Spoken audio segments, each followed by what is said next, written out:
గురుగారు క్రోధినామ సంవత్సరంలో మీన రాశి వారికి ఆదాయము, వ్యయము, రాజ్యపూజ్యం, అవమానం ఏ విధంగా ఉండబోతుంది? తప్పకుండా అమ్మ. 11, 5 అమ్మ. అంటే 11 ఆదాయం అయితే వ్యయం 5గా ఉంది. సో ఆదాయం వ్యయం కంటే ఎక్కువగానే ఉంది కాబట్టి నో నీడ్ టు వరీ. ఈ పంచాంగంలో ఇచ్చేటువంటి వివరాలు. అలాగే 2, 6 అంటే మెచ్చుకునే వాళ్ళ సంఖ్య ఇద్దరైతే మనల్ని ఇబ్బంది పెట్టేవారి సంఖ్య 6. అంటే ఎగ్జాక్ట్లీగా 6 మందే వచ్చి ఇబ్బంది పెడతారని, ఇద్దరే వచ్చి మెచ్చుకుంటారని కాదు, సంఖ్య రేషియోగా చూపిస్తూ ఉంటుంది. అయితే ఇక్కడ మనం వీళ్ళు మార్చుకోవాల్సింది ఏమిటి? మెచ్చుకునే వాళ్ళ సంఖ్య పెరగాలి, అవమానించే వాళ్ళ సంఖ్య తగ్గాలి మీన రాశి వారికి. అయితే మీనం వారికి రాహు రాశిలో ఉన్నందుకు ఏమవుతుందంటే, రాహు ఎప్పుడైనా రాశిలో సంచారం జరిగేటప్పుడు అనవసరమైన భయాలకి, అనవసరమైన ఆందోళనకు గురవుతూ ఉంటాం. అంటే ఏమిటి? జరగంది జరుగుతుంది, ఏమైనా ఊహించుకొని తప్పిదాలు చేస్తూ ఉంటాం మనం. అమ్మో ఈ విషయం వాళ్ళకి తెలిస్తే అలాగే నేనే చెప్పేస్తే అయిపోతుంది కదా, వాళ్ళకి తెలుసో తెలియదు తర్వాత సంగతి. మీరు చెప్పి అనవసరంగా తెచ్చుకుని ఉంటారు వీళ్ళు. కాబట్టి ఈ విషయంలో అనవసరమైన కంగారు పనికిరాదు. దుర్గా నామంతో కనుక నిద్ర లేచినట్లయితే వీళ్ళకి ఇబ్బంది అనేటువంటిది ఉండదు, గుర్తుపెట్టుకోండి. అలాగే మిగతా గ్రహాల స్థితి ఎలా ఉంది ఏమిటి? సప్తమంలో కేతు సంచరిస్తున్నాడు వీరికి. కాబట్టి వీరికి ఏంటంటే ఏదైనా చూడండి, మనకి ఒక్కొక్కసారి అంటే వివాహ సంబంధించిన విషయంలో కొన్ని తప్పిదాలు జరుగుతూ ఉంటాయి. తొందరపడి ఎవరిని వివాహం చేసుకోవడము, వాళ్ళ వల్ల కొంత వీళ్ళు స్ట్రెస్ అవ్వడం ఇట్లాంటివి జరుగుతూ ఉంటుంది. కాబట్టి సప్తమ స్థానంలో కేతు సంచారం జరుగుతుంది. కాబట్టి జీవిత భాగస్వామిని ఎంపిక చేసుకునే విషయంలో తొందరపాటు పనికిరాదు ఈ సంవత్సరం వీరికి. ఒకవేళ తప్పనిసరి వాళ్ళంతా వాళ్ళే ఫోర్స్ చేస్తున్నారండి అన్నప్పుడు గణపతి ఆరాధన చేసుకుంటే ఒక మంచి సంబంధం కుదిరే ఛాన్సెస్ ఉంటుంది. అలాగే వీరికి ఈ సంవత్సరం ఎక్కువగా ఉద్యోగాలు, bank sectors, teachings, consultancy centres ఇట్లాంటి వాటిల్లో ఉద్యోగ అవకాశాలు చాలా చక్కగా ఉన్నాయి. అందులో ఎటువంటి సందేహం లేదు. కాకపోతే ఏలినాటి శని నడుస్తుంది కాబట్టి ఈ సంవత్సరం వీరు ఖర్చుల విషయంలో జాగ్రత్తగా ఉండాలి. ఎందుకంటే 12వ స్థానంలో ఖర్చు స్థానంలో శని భగవానుడు ఉన్నాడు. కాబట్టి ఇన్వెస్ట్మెంట్స్ చేసేటప్పుడు ప్రధానంగా జాగ్రత్త వహించాలి. ఫైనాన్షియల్ గ్రోత్కి అయితే ఇబ్బంది ఏం లేదు, చక్కగా ఫైనాన్షియల్ గ్రోత్ ఉంటుంది, అందులో ఎటువంటి సందేహం లేదు. అందులో ముఖ్యంగా ఏంటంటే 2వ స్థానంలో ఉన్నాడు గురువు, 3లోకి కూడా వెళ్తాడు తర్వాత గురువు. సో 3వ స్థానంలో గురువు వెళ్ళినంత మాత్రం ఇబ్బంది ఏం లేదు. అక్కడ మీకు సంతాన అభివృద్ధిని కూడా ఇస్తాడు. అండ్ వివాహ ప్రయత్నాలు కూడా కొంతవరకు సక్సెస్ అయ్యేలా చేస్తాడు 3లో గురువు మే నుంచి వెళ్ళినప్పుడు.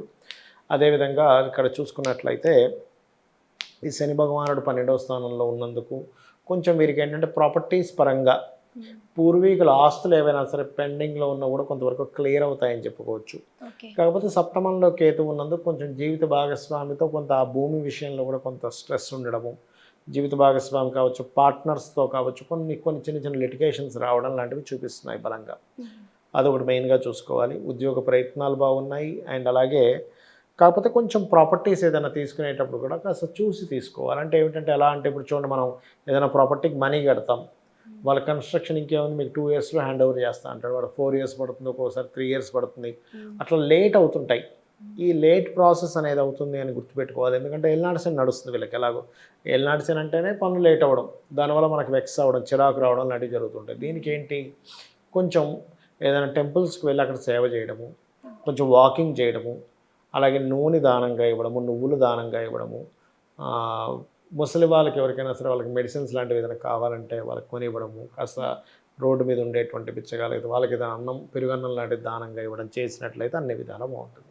గురుగారు ఈ క్రోధినామ సంవత్సరంలో దేశవ్యాప్తంగా ఏ విధంగా ఉండబోతుందంటారు? తప్పకుండా అమ్మ. అయితే ఇది క్రోధినామ సంవత్సరం రాకముందు నుంచే ప్రారంభమైంది. మనం ఆల్రెడీ జనవరిలో కూడా ప్రిడిక్ట్ చేశాము. ఫిబ్రవరి నుంచి కొన్ని బాంబు పేలుళ్ళు కానీ, గొడవలు కానీ, అల్లర్లు కానీ, ముఖ్యంగా మనకి నీటిలో ప్రయాణించే వాళ్ళకి ఇబ్బందులు కానీ ఉంటాయని. అయితే ఇప్పుడు నెక్స్ట్ ఇంకా ఈ క్రోధినామ సంవత్సరం ఆల్మోస్ట్ మే వరకు కూడా స్టార్టింగ్లో ఏంటంటే అసలు ఊహించినటువంటి మార్పులు, కొంచెం సైనికులకి, రక్షణ వ్యవస్థలకి, అదేవిధంగా అంటే కొంత రాజులు ఏంటంటే క్రోధినామ సంవత్సరానికి అధిపతి కుజుడు అయ్యాడమ్మ. కుజుడు అంటే ఏంటంటే ఫైటింగ్కి కారకుడు. ఎవరి జన్మజాతకంలో ఉన్న కుజుడు బలంగా ఉన్నాడు అనుకోండి, వాళ్ళు ఫైటింగ్ చేయడానికి బాగా ఇష్టపడతారు. అంటే కయ్యానికి కాలు దూతూ ఉంటారు. ఎప్పుడైతే రాజు కుజుడయ్యాడో ఎక్కువ యుద్ధ వాతావరణానికి దారితీస్తుంటుంది. ఇప్పుడు మన ఇండియన్స్ రకరకాల దేశాల్లో కూడా ఉంటారు, వాళ్ళు ఎటువంటి ఇబ్బంది పడకుండా ఉండాలంటే ముఖ్యంగా కాలభైరవ అష్టకం చేసుకోవాలి. మ్యాక్సిమం వీలైనంత మటుకు కొంచెం ధాన్యం నిల్వ పెట్టుకోవడం ఈ క్రోధినామ సంవత్సరం, ఎందుకంటే యుద్ధ వాతావరణం వచ్చినప్పుడు ఎప్పుడు ఎలా ఉంటుందో తెలియదు సిచ్యువేషన్స్. అందుకని కొంచెం ఇటువంటి జాగ్రత్తలు తీసుకోవాలి. అంటే ఫైటింగ్కి ఎక్కువగా ప్రాధాన్యత ఉంటూ ఉంటుంది, గొడవలకు ఎక్కువ ప్రాధాన్యత ఉంటూ ఉంటుంది. అంటే ఏదైనా సరే మత కల్లోలాలు, ఘర్షణలు మనం ఒకటి ఊహిస్తాం లాస్ట్ వరకు ఇలా జరుగుతుందేమో అని. ఇప్పుడు ఎలక్షన్ సంబంధించిన విషయంలో కూడా ఒకటి కంప్లీట్ ఇంక ఇది ఫిక్స్ అనుకున్నది కాస్త కంప్లీట్ రివర్స్ అయిపోతుంది. అటువంటి సిచ్యువేషన్స్ వస్తాయి క్రోధినామ సంవత్సరంలో. కాబట్టి ఒకటే, కుజుడు అధిపతి అయ్యాడు కాబట్టి సుబ్రహ్మణ్యేశ్వర స్వామిని ఆరాధించడం, అందరూ నరసింహస్వామిని ఆరాధించడము, వరాహమూర్తిని ఆరాధించడము, అదేవిధంగా కాలభైరవుని ఆరాధించడము, ఇవి పర్టికులర్గా సామాన్య ప్రజలకు ఎటువంటి ఇబ్బంది కలగకుండా ఉండేలా చేస్తుంది. ఇది ఆల్రెడీ జనవరి ఫిబ్రవరి నుంచే స్టార్ట్ అయింది దీని ప్రభావం. క్రోధినామ సంవత్సరంలో ఇంకాస్త ఇటువంటి ప్రభావం ఎక్కువగా ఉంటుంది. ఇది ఎవరైతే చేసుకుంటారో వీళ్ళకి ఇబ్బంది అనేటువంటిది 1% కూడా ఉండదు. ఓకే గురుగారు, మరి అలాగే డేట్ ఆఫ్ బర్త్ తెలియని వాళ్ళు చాలా మంది ఉంటారు. అవును, వాళ్ళకి రాశి తెలీదు, నక్షత్రం తెలీదు, ఏమీ తెలీదు. మరి అలాంటి వాళ్ళు ఈ క్రోధినామ సంవత్సరంలో తీసుకోవాల్సిన జాగ్రత్తలు ఏ విధంగా ఉండాలి? ముఖ్యంగా 4 జాగ్రత్తలు తీసుకోవాలమ్మా ఈ క్రోధినామ సంవత్సరం. నాకు రాశి నక్షత్రము ఏమీ తెలియదండి, కానీ నా జీవితం బాగుండాలి. ఎవరికైనా ఇదే కదా కావాలి. రాశి నక్షత్రం తెలిసినా తెలపైనా జీవితం బాగుండాలి, అంతే కదా. వాళ్ళు పడ్డ కష్టానికి ఫలితం రావాలి, మోసపోకూడదు, బాగుండాలని కోరుకుంటారు కదా. ఒకటే గుర్తుపెట్టుకోండి, పాయింట్ నెంబర్ 1, మీరు ఏ రాశి అయినా మీరు ఏ పని ప్రారంభించేటప్పుడైనా 2 మంత్రాలు చెప్తాను. ఒకటి ఓం నమో నారాయణాయ, ఓం మహాగణాధిపతయే నమః అని చెప్పి చేసుకున్నట్లయితే మీరు ఏ పని ప్రారంభిస్తున్నా క్రోధినామ సంవత్సరంలో అద్భుతంగా ఉంటుంది. రెండవది ఏమిటి అంటే గుర్తుపెట్టుకోండి, దీంతోపాటు జాబ్ సంబంధించిన వ్యాపార సంబంధించిన విషయాలు క్రోధినామ సంవత్సరంలో మే వరకు కొంచెం జాగ్రత్తగా ఉండాలి. వారు ఏ రాశి వారైనా ఏ నక్షత్రం వారైనా. క్రోధినామ సంవత్సరంలో ముఖ్యంగా ఏంటంటే విదేశీ సంబంధించిన వాటికి అందరికీ కూడా ఎక్కువ స్కోప్స్ పెరుగుతాయి ఈ క్రోధినామ సంవత్సరం. ఎందుకంటే న్యాచురల్ మీన రాశిలో రాహు ఉన్నాడు కాబట్టి అదొకటి బాగా ఉంది. అయితే విదేశాలకు వెళ్ళాలి అనేటువంటి ఇది కొంచెం యోగం ఉన్న ఈ క్రోధినామ సంవత్సరం మీన రాశిలో రాహు సంచరిస్తున్నాడు కాబట్టి తొందరగా అనుగ్రహిస్తుంది. అలాంటి వారు డైలీ 2 times హనుమాన్ చాలీసా చేసుకున్నట్లయితే తొందరగా యోగం అనేటువంటిది పడుతుంది. మంగళ బుధవారాలు అప్పులు జోలికి వెళ్ళొద్దు క్రోధినామ సంవత్సరంలో ఎవరైనా కానీ, ఎందుకంటే బుధరాశుల్లో కేతు ఉన్నాడు కాబట్టి. ఓకే, అదేవిధంగా ఈ క్రోధినామ సంవత్సరంలో ఉద్యోగ సంబంధించిన విషయాలు గురువారం రోజు తొందరగా ఫలితాన్ని ఇస్తాయి ఈ క్రోధినామ సంవత్సరంలో. ఈ జాగ్రత్తలు తీసుకుంటూ అందరికీ కూడా ఒకటే ఏంటంటే, ఇప్పుడు జన్మ నక్షత్రము రాశి తెలుస్తేనేమో నేను పలానా దేవతని ప్రార్థించాలి అని ఉంటుంది. కానీ మనకు శాస్త్రంలో ఏముందంటే సూర్య భగవానుల్లోనే అందరూ ఉంటారు.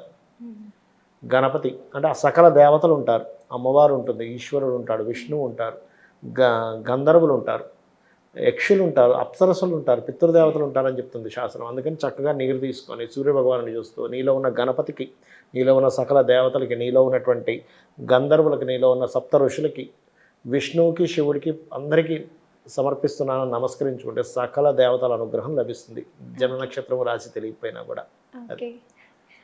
మరి గురుగారు, ఈ రాశి ఫలాలు మాత్రమే చూసుకోవాలంటారా? ఇది కాకుండా పర్సనల్గా ఇంకేమైనా చూసుకోవాలంటారా? ఒకటేనమ్మా, ఈ రాశి ఫలాలు ఇవన్నీ కూడా ఏంటంటే మీకు బయటున్న వాతావరణం, బయటున్న మార్కెట్, బయటున్న సిచ్యువేషన్ లాంటిది. జన్మజాతకం అనేటువంటిది మనం చేసుకున్న కర్మ బట్టి వచ్చే రిజల్ట్ లాంటిది. అంటే మనం ఒక ఎగ్జామ్ రాసాం, ఆ ఎగ్జామ్ రిజల్ట్ అనేది ఒకటి ఉంటుంది కదా, అలా పాస్ట్ లైఫ్లో చేసిన కర్మ ఈ యొక్క జన్మలో ఎలా ఉందని చెప్పేది మన జన్మజాతకం. ఇందులో మీ లగ్నాన్ని బట్టి మీ స్ట్రెంత్ ఏంటి, మీ ధనాధిపతి బట్టి ఉన్న స్ట్రెంత్ని బట్టి మీకు ఏ రంగంలో డబ్బులు వస్తాయి, మీ 3rd హౌస్ని బట్టి మీ సిబ్లింగ్స్తో ఉండే కమ్యూనికేషన్స్, లేకపోతే మీరు ఎప్పుడు ప్రయత్నం చేస్తే బాగుంటుంది, మీ 4th హౌస్ని బట్టి మీరు ఏ డైరెక్షన్లో ఇల్లు కొనుక్కుంటే బాగుంటుంది, మీరు ఎప్పుడు ఇల్లు కొనుక్కుంటే బాగుంటుంది, మీరు ఎలాంటి వాహనం కొనుక్కుంటే బాగుంటుంది, ఎప్పుడు వాహనం కొనుక్కుంటారు, ఎప్పుడు వాహనం కొనుక్కోకూడదు. అలాగే మీ 5th హౌస్ని బట్టి మీ సంతానం గురించి, మీ 6th హౌస్ని బట్టి మీ డైలీ లైఫ్లో ఎందుకు ఇబ్బంది పడుతున్నారు, ఇబ్బంది పడకుండా ఉండాలంటే ఏం చేయాలి, మీరు ఏ ఉపాసన చేయాలి. అలాగే 7th హౌస్ని బట్టి మీ యొక్క జీవిత భాగస్వామి, 8th హౌస్ని బట్టి మీ టర్నింగ్ పాయింట్స్, 9th హౌస్ని బట్టి మీ హైయర్ ఎడ్యుకేషన్, 10th హౌస్ని బట్టి మీకు మీ ప్రొఫెషన్లో ఏ ప్రొఫెషన్లో అయితే మీకు బాగా గ్రోత్ ఉంటుంది, మీరు ఉద్యోగం చేస్తే బాగుంటుందా, ఇక్కడైతే బాగుంటుందా, విదేశాల్లో బాగుంటుందా, వ్యాపారం చేస్తే బాగుంటుందా అనేది 11th హౌస్, ఇన్వెస్ట్మెంట్స్ ఎప్పుడు చేయాలి, విదేశాలకు వెళ్తే బాగుంటుంది అనేది 12th హౌస్ అనేటువంటివి ఉంటాయి. అయితే మీకు సందేహం కలవచ్చు, ఏమండి మరి ఇవన్నీ మన జన్మజాతకంలో ఉంటే మనం ఈ రాశి ఫలాలు, ఉగాది ఫలాలు ఎందుకు చెప్పుకుంటున్నాం? సింపుల్ అమ్మా. ఇప్పుడు మనం ఈ ఎగ్జాంపుల్ నేను ఇక్కడ నుంచి స్టూడియోకి రావాలి, ఎర్లీ మార్నింగ్ 7 o'clock అయితే హాఫ్ అన్ అవర్లో వచ్చేస్తానండి సికింద్రాబాద్ నుంచి ఇక్కడికి. కానీ పీక్ టైంలో అయితే 1.5 hours పడుతుంది. Okay, correct. అవునా, అంటే ఏంటి, బయట ఉండే వాతావరణం కూడా నేను ఉండే ప్రయాణాన్ని డిసైడ్ చేస్తుంది. నేను నా కార్లో నేను స్పీడ్గా వచ్చినా కూడా ఏంటి ట్రాఫిక్ జామ్ ఉంటే రాలేను. అది ఎలాగో ఒక ప్రోడక్ట్ అమ్ముడుపోవాలంటే బయట ఉన్న మార్కెట్ కూడా దానికి ఉంటే ఎలా అయితే అమ్ముడుపోతుందో మనం తీసుకునే నిర్ణయాలు బయట ఉండే పరిస్థితులు అనేవి కలిసి ఉంటాయి. అందుకని బయట ఉండే పరిస్థితులు ఇలా ఉన్నాయి కాబట్టి నువ్వు ఇలా ఉండని చెప్పేది గోచార ఫలితం. ఓకే. సో దీన్ని మిళితం చేసి చూసుకుంటే మనకి సక్సెస్ అనేటువంటిది ఉంటుంది. రాశి ఫలాల విషయంలో ఎన్నో వివరాలు మాకు చెప్పారు గురుగారు, చాలా సంతోషం. శ్రీమాత్రే నమః.